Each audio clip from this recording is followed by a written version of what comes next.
तो यहाँ पर ये जो मार्क्स आपको पूछेगा ही नहीं, क्योंकि जो है तो ये प्रीवियसली पास्ट स्टूडेंट के लिए सेक्शन है। अगर आप इस साल अपीयर हो रहे हैं तो आपको अभी मार्क्स डालने की कोई ज़रूरत नहीं है। आपका जब भी रिज़ल्ट आएगा तब आपको मार्क फिलअप करना पड़ेंगे। ओके, हेलो फ्रेंड्स, स्वागत है आप सभी का फिर से एक बार हमारे इस यूट्यूब चैनल में। आप देख रहे हैं नो नेम ओनली। तो फ्रेंड्स, आज के इस वीडियो के अंदर हम देखेंगे 11th क्लास का रजिस्ट्रेशन किस तरह से करना है।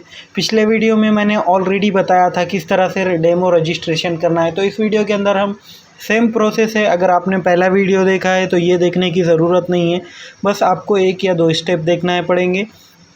तो सबसे पहले यहाँ पर आपको आ जाना है वेबसाइट के ऊपर eleventhadmission.org.in। ओके, इसके ऊपर आप आ जाएंगे। उसके बाद यहाँ पर आपको जो भी डिवीज़न में फॉर्म फिलअप करना है, जैसे कि मुंबई रीजन, पुणे, पिंपरी चिंचवड़, नागपुर, नासिक, अमरावती, ये 5 रीजन्स के जो है तो ये फॉर्म स्टार्ट हो चुके हैं। अदर रीजन के लिए आपको डायरेक्टली कॉलेज बेसिस पे एडमिशन लेना पड़ेगा। ओके, जैसे कि औरंगाबाद, कोल्हापुर, सोलापुर डिवीज़न के लिए। ओके, उसके बाद यहाँ पर जो है तो हम जैसे ही क्लिक करेंगे उसके बाद मैं यहाँ पर पुणे की वेबसाइट के ऊपर आ चुका हूँ। यहाँ पर स्टूडेंट रजिस्ट्रेशन के ऊपर आपको क्लिक करना पड़ेगा सबसे पहले। ओके, अगर आपने पहले रजिस्ट्रेशन किया भी है डेमो वाला तो आपको नया रजिस्ट्रेशन करना पड़ेगा यहाँ पर। ओके, स्टूडेंट रजिस्ट्रेशन के ऊपर आपको क्लिक करना पड़ेगा। उसके बाद जो है तो आपको नेक्स्ट है प्रोसेस। यहाँ पर आपको जो है तो आपने कहाँ से अपना एसएससी पास आउट किया है। अगर पुणे पिंपरी चिंचवड़ से किया है, जैसे कि मैं यहाँ पर पुणे की फॉर्म फिलअप कर रहा हूँ तो मैं पुणे पिंपरी चिंचवड़ दिखा रहा है। अगर आप मुंबई रीजन के यहाँ पर फॉर्म फिलअप कर रहे होंगे तो आपको यहाँ पर विद इन मुंबई और मुंबई बताएगा। ओके, अगर आप जिस भी रीजन के लिए फॉर्म फिलअप कर रहे हैं उसके लिए ये क्वेश्चन थोड़ा सा डिफरेंट होगा। ओके, अगर आपने पुणे से पिंपरी चिंचवड़ से ही अपना 10th पास किया है तो यहाँ पर विद इन पिंपरी चिंचवड़ पुणे कर दीजिए। अगर आउट ऑफ पुणे पिंपरी चिंचवड़ से किया है तो यहाँ पर आउटसाइड पुणे पिंपरी चिंचवड़ कर सकते हैं आप। उसके बाद आउटसाइड महाराष्ट्र से किया है तो ये सेलेक्ट कर सकते हैं। ओके, अगर आप पुणे के लिए फॉर्म फिलअप कर रहे हैं पुणे रीजन के लिए, और अगर आपने मुंबई से अपना 10th कंप्लीट किया है तो आपको ये सेलेक्ट करना पड़ेगा। और अगर आप मुंबई के लिए फॉर्म फिलअप कर रहे हैं और अगर आपने मुंबई से ही 10th कंप्लीट किया है तो आपको ये फर्स्ट वाला ऑप्शन सेलेक्ट करना पड़ेगा। ओके, तो आप जिस भी रीजन के लिए फॉर्म फिलअप कर रहे हैं उसका केयरफुली आप रीड कर देंगे, उसके बाद ही ये सेलेक्ट करेंगे ऑप्शन। उसके बाद यहाँ पर जो नेक्स्ट ऑप्शन आता है एप्लीकेंट स्टेटस, तो इसके अंदर जो है तो आपको अपना फ्रेशर, अगर आप 2022 में पास आउट होने वाले हैं मतलब इसी साल, तो आपको यहाँ पर फ्रेशर के ऊपर क्लिक करना है। ओके, तो यहाँ पर अगर आप री अपीयर हो रहे हैं मतलब रिपीटर है तो आप ये सेलेक्ट कर सकते हैं। अगर आप 2022 के पहले पास आउट हो गए हैं तो ये प्रीवियसली पास कर सकते हैं। उसके बाद यहाँ पर आपको बोर्ड सेलेक्ट करना पड़ेगा। तो यहाँ पर अपना 10th में जो बोर्ड था वो आपको सेलेक्ट करना पड़ेगा, जैसे कि यहाँ पर एसएससी, सीबीएसई, आईसीएसई और आईबी, और यहाँ पर सभी बोर्ड्स दिए गए हैं। तो आपका जो भी बोर्ड है वो आपको सेलेक्ट करना पड़ेगा जो आपका 10th में बोर्ड था। तो काफ़ी ज़्यादा स्टूडेंट्स के क्वेश्चन आ रहे हैं कि सर हमारा अभी तक रिज़ल्ट डिक्लेयर नहीं हुआ है तो इसमें हमें कैसा फॉर्म फिलअप करना पड़ेगा। तो इसमें कोई भी डरने की बात नहीं है फ्रेंड्स। अगर आपका रिज़ल्ट डिक्लेयर नहीं भी हुआ है तो आपको ये फॉर्म फिलअप करने को मिलेगा। आपको अभी आपके मार्क अपलोड करना नहीं है, आपका बस सीट नंबर डाल देना है। जब भी आपका रिज़ल्ट आएगा तब आपको अपने मार्क अपलोड करना है। ओके, उसके बाद जो है तो यहाँ पर आपको अपना सीट नंबर डालना है, मंथ ऑफ एग्जामिनेशन, अगर आपके 2 मंथ है फॉर एग्ज़ाम्पल अप्रैल में और या फिर मार्च अप्रैल, तो आप कोई भी एक सेलेक्ट कर दीजिए, ज़्यादा कोई प्रॉब्लम नहीं होंगी। वैसे इनिशियली मंथ सेलेक्ट कीजिए जब आपके एग्ज़ाम स्टार्ट हुए हैं वो वाला, और यहाँ पर ईयर ऑफ एग्जामिनेशन। उसके बाद name of applicant, mobile number और ईमेल एड्रेस अगर आपका अवेलेबल है तो डाल दीजिए, या फिर आपके पेरेंट्स का ईमेल आप डाल सकते हैं यहाँ पर। ओके, उसके बाद सिक्योरिटी क्वेश्चन के अंदर आपको कुछ पूछा जाएगा, जैसे कि आपकी फेवरेट मूवी, ये आप क्वेश्चन सेलेक्ट कर दीजिए, उसका यहाँ पर आंसर दे दीजिए। आपके दिल पर रहेगा, कुछ भी आप टाइप कर सकते हैं। अगर आप पासवर्ड भूल जाते हैं तो ये सिक्योरिटी क्वेश्चन से आपको पासवर्ड रिकवर करने को मिलेगा। ओके, यहाँ पर पासवर्ड आपको 2 बार टाइप करना पड़ेगा। तो पासवर्ड के अंदर एक capital letter, small letter, special की जैसे कि डॉट, कॉमा, @ ये सभी यूज़ होना चाहिए और नंबर भी यूज़ होना चाहिए। ओके, उसके बाद रजिस्टर के ऊपर हम क्लिक करेंगे तो आपका यहाँ पर सक्सेसफुली रजिस्ट्रेशन का मैसेज आ जाएगा। आपके मोबाइल नंबर के ऊपर भी आ जाएगा और जो है तो आपका यहाँ पर स्क्रीन पर भी शो कर देगा। उसके बाद यहाँ प्रोसीड टू लॉगिन के ऊपर हमें क्लिक करना है। तो यहाँ पर अपना जो रजिस्ट्रेशन नंबर है वो डालना है और उसके बाद आपने जो पासवर्ड सेट किया था वो आपको यहाँ पर डालना है। ओके, उसके बाद यहाँ पर कैप्चर कोड डाल देंगे, जो ये नीचे दिखा रहा है वो वाला। ओके, उसके बाद यहाँ पर आपको जो है तो अपना नेम, इधर आईपी एड्रेस और ये प्रीवियस लॉगिन सेक्शन दिखा रहा है, जो काफ़ी इम्पोर्टेंट नहीं, ये इम्पोर्टेंट नहीं है इसीलिए मैंने हाइड कर दिया है और कुछ सिक्योरिटी रीजंस की वजह से। उसके बाद यहाँ proceed to fill application form के ऊपर हमें क्लिक करना है। तो यहाँ पर if you want to apply in house quota admission, enter correct UDIS number and index number. Okay, तो ये जो है इन हाउस कोटा के स्टूडेंट्स, मतलब अगर आपने 10th सेम स्कूल से किया है और उसी स्कूल का जो है 11th 12 का कॉलेज है वहीं आपको एडमिशन लेना है, तो आपको ये ध्यान में रखने वाली है 2 पॉइंट, यूडीआईएस नंबर और इंडेक्स नंबर। ये आपको करेक्ट फिलअप करना है। ये आपको कहाँ से मिलेगा? ये आपको मिलेगा अपने 10th के स्कूल से। ओके, जहाँ भी आपने 10th अपना कंप्लीट किया है, स्कूल इंडेक्स नंबर और यूडीआईएस नंबर, ये दोनों ही चीज़ें आपको अपने स्कूल से मिल जाएंगी। तो ये आप वहाँ से ले सकते हैं, बस आपको नंबर लेना है। यहाँ पर स्कूल नेम, यहाँ पर मदर्स नेम, यहाँ पर जेंडर, डेट ऑफ बर्थ डाल देना है।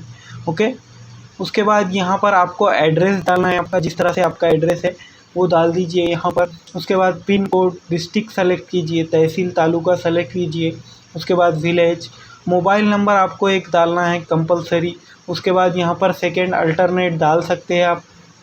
उसके बाद अगर आपकी ईमेल नहीं है तो आपके फादर या मदर की, जिसका भी पेरेंट्स का ईमेल है, बड़े भाई का है, किसी का भी आप ईमेल एड्रेस डाल सकते हैं। ओके, उसके बाद यहाँ पर जो है तो आपको रिज़र्वेशन, जो ईडब्ल्यूएस स्टूडेंट है, कैटेगरी के स्टूडेंट है, SC ST OBC, तो as you have select in economically Uyghur section, मतलब ईडब्ल्यूएस जो 10% रिज़र्वेशन है नया वाला, तो इसके लिए आपको एलिजिबिलिटी सर्टिफिकेट अपलोड करना पड़ेगा वैलिड, जो कि 1 ईयर के लिए ही वैलिड रहता है वो।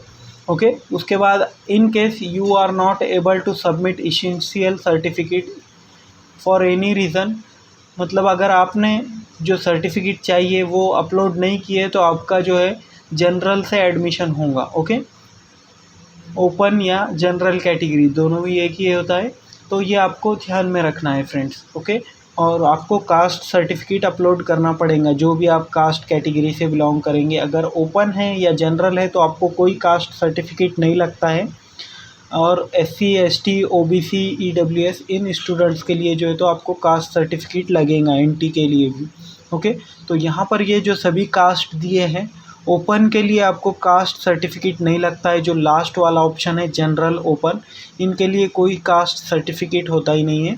ओके, उसके बाद जो है तो ये सभी जो जितने भी है कैटेगरीज ऊपर के, इनके लिए आपको एक सर्टिफिकेट प्रोवाइड करना पड़ेगा। ओके, उसके बाद यहाँ पर जैसे ही आप सेलेक्ट कर देंगे, उसके बाद यहाँ पर आपको पूछा जाएगा do you belong from handicap. अगर आप हैंडीकैप है तो यहाँ पर नो कर दीजिए। उसके बाद अगर आपका अर्थक्वेक एरिया है, ओके, तो यस कर सकते हैं आप, जहाँ से आप रेसिडेंसी है, मतलब आपका जहाँ हाउस है, अगर वो अर्थक्वेक से अफेक्टेड है तो उसे यस कर सकते हैं, अदरवाइज़ नो कर सकते हैं। उसके बाद यहाँ पर has applicant's parent been transferred to online process area, तो ये इसे यस या नो कर सकते हैं आप। वेदर ग्रैंड पेरेंट्स आपके फ्रीडम फाइटर है डी में, तो अगर आप यस कर सकते हैं, नो कर सकते हैं। Okay, does your parents ex serviceman और सर्विसमैन, तो यहाँ पर भी आप जो आपका करेक्ट ऑप्शन है वो चूज़ कर सकते हैं। यहाँ पर F क्वेश्चन की अगर बात की जाए फ्रेंड्स, तो यहाँ पर F क्वेश्चन के अंदर जो है तो वो है स्पोर्ट कोटा। स्पोर्ट कोटा के अगर आपके पास सर्टिफिकेट है तो आप स्पोर्ट कैटेगरी से यस कर सकते हैं। If you are failing under ऑफरेन, मतलब आपके पेरेंट्स नहीं हैं तो आपको 1% रिजर्वेशन है। अगर आपके फादर मदर नहीं हैं तो आपको यहाँ पर जो अनाथ होते हैं उनके लिए यहाँ पर है रिजर्वेशन 1%। उसके बाद यहाँ पर जो नीचे दिया गया है ये आप देख सकते हैं वोकेशनल कोर्सेस, मतलब अगर आपके 10th में या 9th में टेक्निकल वोकेशनल कोर्सेस है तो आप इसे यस कर सकते हैं, अदरवाइज़ नो कर दीजिए। जैसे कि आपके कुछ स्टूडेंट्स का होता है वोकेशनल कोर्स 10th में 9th में, ओके, तो वो यस कर दीजिए, आपको बेनिफिट होगा आगे एडमिशन के लिए। उसके बाद यहाँ पर आपको माइनॉरिटी सेलेक्ट करना पड़ेगा। अगर माइनॉरिटी से बिलोंग करते हैं आप तो यहाँ पर 2 टाइप्स की माइनॉरिटी होती है, एक लैंग्वेज माइनॉरिटी, एक रिलीजियस माइनॉरिटी। लैंग्वेज माइनॉरिटी के अंदर आपकी अगर मदर टंग कन्नड़, हिंदी, उर्दू, तमिल, ये गुजराती, अगर ये आपकी मदर टंग है तो आपको यहाँ पर लैंग्वेज माइनॉरिटी सेलेक्ट करना पड़ेगा, लिंग्विस्टिक माइनॉरिटी। और अदरवाइज़ रिलीजियस माइनॉरिटी है तो रिलीजियस माइनॉरिटी के अंदर मुस्लिम, सिख, जैन, पारसी, बुद्धिस्ट ये सभी आते हैं, तो आप सेलेक्ट कर सकते हैं कुछ भी, ओके। उसके बाद do you want to take admission in house quota. In house quota जैसे मैंने आपको बताया था, अगर आपने जिस कॉलेज से अपना 10th किया है, मतलब स्कूल से, जिस स्कूल के से, अगर उसी स्कूल के आपको 11th क्लास में एडमिशन लेना है तो आप इन हाउस कोटा को यस कर दीजिए, ओके। उसके बाद सेव एंड नेक्स्ट के ऊपर हम क्लिक करेंगे तो यहाँ पर आपको जो है एसएससी एग्ज़ामिनेशन डिटेल्स, तो यहाँ पर ये जो मार्क्स आपको पूछेगा ही नहीं, क्योंकि जो है तो ये प्रीवियसली पास्ट स्टूडेंट के लिए सेक्शन है। अगर आप इस साल अपीयर हो रहे हैं तो आपको अभी मार्क्स डालने की कोई ज़रूरत नहीं है, आपका जब भी रिज़ल्ट आएगा तब आपको मार्क फिलअप करना पड़ेंगे, ओके। उसके बाद यहाँ पर आपका जो है तो गाइडेंस सेंटर आपको सेलेक्ट करना है। गाइडेंस सेंटर यहाँ से आपके डॉक्यूमेंट वेरिफिकेशन होगा। डॉक्यूमेंट वेरिफिकेशन जो है ये ऑनलाइन ही होगा। अगर आपको कोई प्रॉब्लम आता है तो आपको विज़िट करना पड़ेगा। इन जनरल आपका डॉक्यूमेंट जो है वो ऑनलाइन वेरिफिकेशन हो जाएगा, ओके। यू कैन कम्युनिकेट, मतलब आप डायरेक्टली कांटेक्ट भी कर सकते हैं फ़ोन कॉल के थ्रू या मैसेज के थ्रू, जो भी आपका गाइडेंस सेंटर है उसका, ओके। उसके बाद यहाँ पर सेव एंड नेक्स्ट के ऊपर हम क्लिक करेंगे। तो सेव एंड नेक्स्ट के ऊपर आपको क्लिक करने के लिए आपको कोई 1 या 2 डॉक्यूमेंट पूछा जाएगा, जो भी आपके डॉक्यूमेंट है वो आप अपलोड कर देंगे। यहाँ पर in case 10th standard marksheet, तो ये ऑलरेडी पास्ट स्टूडेंट का फॉर्म है, इस वजह से जो है तो यहाँ पर 10th स्टैंडर्ड मार्कशीट पूछ रहा है। आपको नहीं पूछेगा, इसमें कोई डरने की बात नहीं है। आपको जब भी रिज़ल्ट आएगा तभी आपको अपलोड करना पड़ेगा, ओके। उसके बाद यहाँ पर जो है आपका सभी इन्फॉर्मेशन दिया जाएगा और आपको जो है तो लॉक एप्लीकेशन फॉर्म यहाँ पर आपको पहले चेक करना पड़ेगा। उसके बाद लॉक एप्लीकेशन फॉर्म के ऊपर आपको क्लिक करना पड़ेगा। तो जैसे ही यहाँ पर आप क्लिक कर देंगे तो आपको एक बार यहाँ पर लॉक करने का ऑप्शन मिल जाएगा। तो उसके बाद जो है यहाँ पर आपका प्रिंट ले लेना है आपको। जैसे ही आपका एप्लीकेशन फॉर्म लॉक हो चुका है उसके बाद उसकी प्रिंट ले लीजिए और ये प्रिंट आपके पास अच्छे से रख दीजिए, ओके। तो ये हो गई पूरी प्रोसेस फ्रेंड्स। आई होप आपको सभी समझ में आई होंगी। अगर कुछ समझ में नहीं आती है तो आप डायरेक्टली नीचे कमेंट बॉक्स में कमेंट कर सकते हैं। Thank you for watching and please subscribe for more videos and updates.